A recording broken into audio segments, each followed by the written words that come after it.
Hey guys, Keric here. Another episode of the Wisdom on the Commute. I want to quickly, just for a couple minutes, talk about the difference between a health span and a disease span. Now, this actually comes from the first time I heard about this was from a Nobel Prize winning scientist she was studying telomeres and telomerase. She discovered that telomerase is an enzyme that can increase your telomeres, which is a very exciting area of research nowadays when people are talking about aging and how well your cells age and how slowly or how fast your cells age. But that's really high level stuff. But she coins this concept around having a health span and a disease span.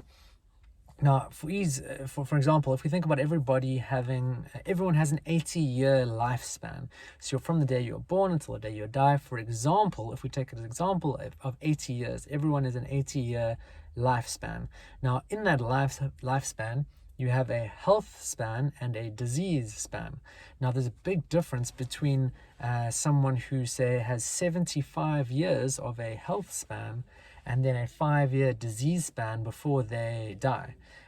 Big difference between someone who has that kind of life or someone who has a 50-year health span and a 30-year disease span. Now, the 75-year versus the 50-year health span, you can see is a very different timelines in how long someone is either healthy or diseased.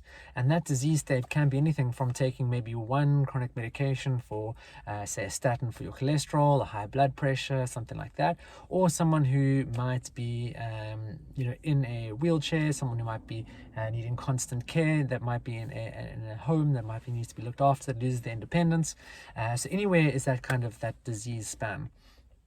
Now, really the goal of what we all really need to be doing is trying to increase that health span as long as possible. Now, obviously, remember, some people might pass away at 30 years, 50 years, 80 years, 100 years, and everyone's different, and there's loads of different factors that come into that. But if you can increase your health span as long as possible, your longevity as long as possible, it really does help you to live the kind of life where you're independent, you are happy, you are energetic, you're getting out of bed, ready to seize the day, you have healthy relationships, you have healthy connection, you're eating healthily, rather than someone who is on the opposite end of that spectrum or that scale, who needs someone to look after them. You wake up in the morning, aches and pains, trouble breathing, overweight, on 3, 4, 5, 6 chronic medications that just increase with time.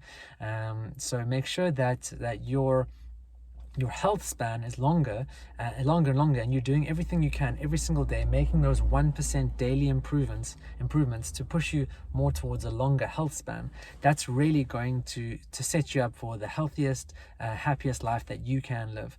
Make sure you hit the subscribe button below, guys. That's it for today's episode, and hit the notification as well, so anytime we release one of these couple minute long episodes, you get it.